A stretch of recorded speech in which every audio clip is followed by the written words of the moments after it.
नमस्कार, वतन भारत न्यूज में आपका स्वागत है। आज हम छत्तीसगढ़ के जिला रायपुर में आरंग ब्लॉक के अंतर्गत आने वाला ग्राम पंचायत रसनी में जिला पंचायत सदस्य क्षेत्र क्रमांक 14 से प्रत्याशी वतन अंगनाथ चंद्राकर जी के साथ है। इनका चुनाव चिन्ह है छाता छाप। नामांकन और चुनाव प्रक्रिया जोरों से चल रही है। प्रत्याशियों में जोश और उत्साह का माहौल देखा जा रहा है। नामांकन भरने के बाद सभी प्रत्याशी अपने क्षेत्रों में प्रचार प्रसार में अपना शक्ति प्रदर्शन करते हुए आगे बढ़ रहे हैं। आइए जानते हैं उनके विचार। जी नमस्कार, मैं वतन भारत तरुण साहू। आज एक मुलाकात जिला सदस्य के साथ आज के क्षेत्र क्रमांक 14 से प्रत्याशी है, इनसे ही बात करते हैं कि मन का विचार क्या है। बताइए महोदय जी, आपका शुभ नाम क्या है? मैं वतन अंगनाथ चंद्राकर ग्राम रसनी का रहने वाला हूँ जी जी। और अभी वर्तमान में मैं क्षेत्र क्रमांक 14 जिला पंचायत रायपुर से सदस्य का प्रत्याशी हूँ जी जी। और मैं चुनाव लड़ रहा हूँ और मेरा छाप है छाता। जी जी। क्रमांक 4 पे है, गुलाबी रंग की पर्ची रहेगी। और बताएंगे महोदय जी कि आपको मतलब राजनीति में कितने साल हो गए? मैं सन 2008 से हूँ राजनीति में और अभी 2010 से मैं लगातार जनपद सदस्य के पद पे कार्यरत हूँ। क्षेत्र क्रमांक 14 में कितने मतलब ग्राम पंचायत आते, कुछ बताएंगे आप? क्षेत्र क्रमांक 14 में अभी 29 गांव आते हैं, 50,000 लगभग मतदाता हैं। जी जी। और टोटल जनसंख्या जो है वही 50,000 है। जी, जैसे कि आपको भी मतलब राजनीति का काफी अनुभव है ना? आपने 3 बार मतलब लगातार जनपद रहे हैं, है ना? जी। तो मैं एक बात पूछना चाहूँगा, यहाँ की जनता को पसंद करते हैं इस क्षेत्र के, है ना? जी। तो जनता के लिए कौन सा उद्देश्य से नए काम करेंगे आप?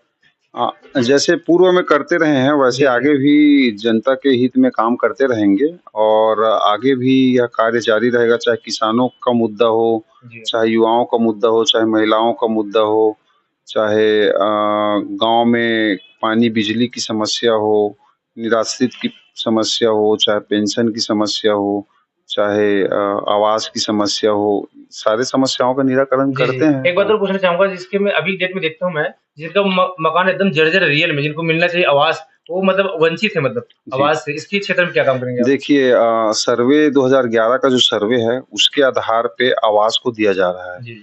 अभी नया सर्वे कराया नहीं गया है, ये तो शासन की नाकामी है। शासन को चाहिए कि नया सर्वे कराना चाहिए और अभी वर्तमान में जिसकी स्थिति बुरी है या बदतर है, उनको प्राथमिकता देते हुए उनको आवास जो है दिलाने में उनको मदद करना एक चाहिए। बात पूछूँगा, जैसे कि अभी मतलब 2011 का सर्वे नाम बताए, उसी प्रकार मतलब आवास प्लस आया, उसके बाद फिर 02 चल रहे हैं। जी। 02 में अभी नाम डलने वाले हैं। जी। तो उस क्षेत्र में मतलब किस तरह से काम करेंगे?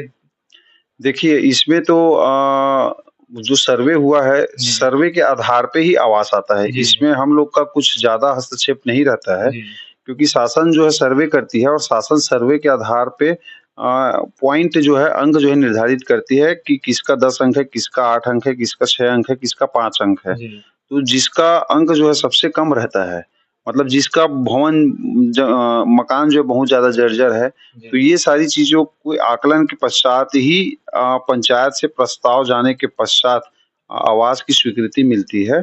लेकिन शासन को चाहिए कि ये सर्वे जो है नया कराना चाहिए। ये अभी भी जो चल रहा है कार्य, वो 2011 के सर्वे के आधार पे ही चल रहा है, जो कि गलत है। क्योंकि लोग 2011 में गरीब थे, हो सकता है अभी अमीर हो गए हो, और अभी जो अमीर है हो सकता है कि वो अब 2011 में जो अमीर थे वो अभी गरीब हो गए हों। एक और बात पूछना चाहूँगा, जैसे कि आपने गौठान तो मतलब हर गाँव में मतलब कहीं न कहीं बना है, लेकिन गौ माता के लिए चारा के लिए व्यवस्था कुछ रहता नहीं है। तो इस क्षेत्र में अगर आप यहाँ पे बनते हैं, लोग पसंद करते हैं, तो कौन गौ माता के लिए क्या मतलब आपकी भूमिका रहेगी? देखिए गौठान के बारे में आप पूछ रहे हैं, तो पूर्व की जो सरकार थी, कांग्रेस की सरकार थी, हमारी सरकार थी, उन्होंने गौठान को बहुत अच्छे से निर्माण किया था, हर गाँव में गौठान दिया था।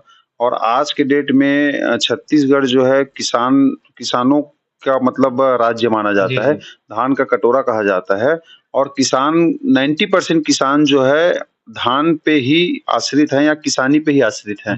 जैसे अन्य फसलें हैं उस पे ही आश्रित है। तो हर गाँव में तो गौठान होना चाहिए और शासन को चाहिए था कि इस गौठान की जो योजना है, जो किसानों की आज ज़रूरत है, उसको बंद करने की आवश्यकता नहीं थी, उसको चालू रखना था।